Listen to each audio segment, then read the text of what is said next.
بسم اللہ الرحمن الرحیم۔ عزیزان گرامی، ایک سلسلہ شروع کیا گیا ہے اس عنوان سے کہ کیا آپ جانتے ہیں کہ سب سے پہلا انسانی قاتل، آتش پرست اور رقاص کون تھا؟ جب حضرت آدم نے اپنے چھوٹے بیٹے حابیل کو اپنا جانشین منتخب کیا تو ان کے بڑے بیٹے قابیل نے کہا کہ بابا جان، کیوں آپ نے مجھے چھوڑ کر اسے منتخب کیا ہے؟ تو حضرت آدم نے جواب دیا، خدا کا یہی حکم ہے۔ قابیل نے کہا، خدا کبھی بھی چھوٹے بھائی کو بڑے بھائی پر ترجیح دینے کا حکم نہیں دے سکتا۔ حضرت آدم نے اس سے فرمایا، اگر تمہیں یقین نہیں ہے تو تم دونوں خدا کی بارگاہ میں قربانی پیش کرو۔ جس کی قربانی قبول ہوگی معلوم ہو جائے گا کہ خدا نے اسی کو میری جانشینی کے لیے منتخب کیا ہے۔ ان دونوں نے اس بات کو قبول کیا۔ اس زمانے میں مسکین افراد نہیں تھے کہ جنہیں قربانی دے دی جاتی، لہٰذا ایک جگہ کو معین کر دیا جاتا اور قربانی کو وہاں رکھ دیا جاتا۔ پھر خدا کی طرف سے آگ آتی اور قبول شدہ قربانی کو لے جاتی۔ جب قربانی کا حکم آ پہنچا تو قابیل نے سوچا، خدا کو تو میری قربانی کی ضرورت نہیں ہے، لہٰذا بہتر یہ ہوگا کہ کم قیمت چیز کو قربان گاہ میں لے جاؤں۔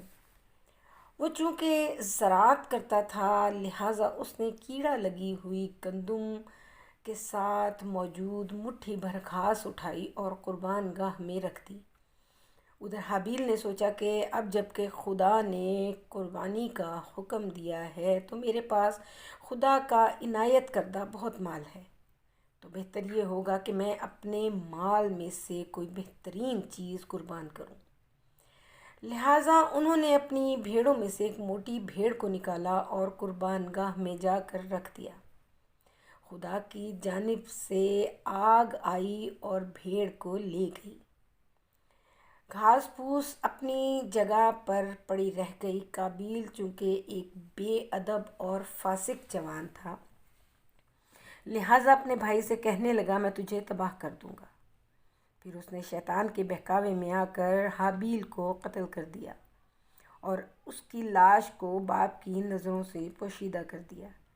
شیطان نے پھر بھی قابیل کا پیچھا نہ چھوڑا اور اس سے کہا، تجھے معلوم ہے کہ کیوں آگ نے حابیل کی قربانی کو قبول کر لیا لیکن تیری قربانی کو قبول نہ کیا؟ تو اس نے کہا، مجھے نہیں معلوم۔ شیطان نے کہا، اس لیے کہ تمہارا بھائی تمہارے باپ سے چھپ کر آگ کی پوجا کرتا تھا اور اسے سجدہ کرتا تھا۔ اگر تم بھی چاہتے ہو کہ آج کے بعد تمہاری ہر قربانی کو آگ لے جائے اور تم بھی اس کی پوجا شروع کر دو، تو قابیل نے فوراً مان لیا، ایک آتش کدہ بنایا اور آگ کی پرستش میں مصروف ہو گیا۔ اس طرح آگ کی سب سے پہلے جو پرستش کی وہ قابیل نے کی۔ جب جناب آدم دنیا سے رخصت ہو گئے تو شیطان قابیل کے پاس آیا اور کہا، جس کا تمہیں خوف تھا اور جس کی وجہ سے تم کافی مدت سے فرار تھے کہ تمہیں کہیں حابیل کے بدلے میں قصاص نہ کر لیں، تو تمہارا باپ تو اب دنیا سے چلا گیا ہے، اب تمہیں کوئی خطرہ دور تک نہیں۔ قابیل نے پوچھا، اب کیا کروں؟ شیطان نے کہا، تم آج کے دن خوشی مناؤ اور اپنے باپ کی مجلس عزا میں خوش ہو کر مسکراہٹ اور رقص کے ساتھ شرکت کرو، تاکہ اپنے بہن بھائیوں کو جلاؤ اور وہ تم سے بھائی کے خون کا مطالبہ نہ کر سکے۔ قابیل نے قبول کر لیا، اور جب آدم کے بیٹے بیٹیاں اپنے باپ کے غم میں نوحہ پڑھتے تھے، شیطان نے گانا اور آوازیں نکالنا شروع کر دیں۔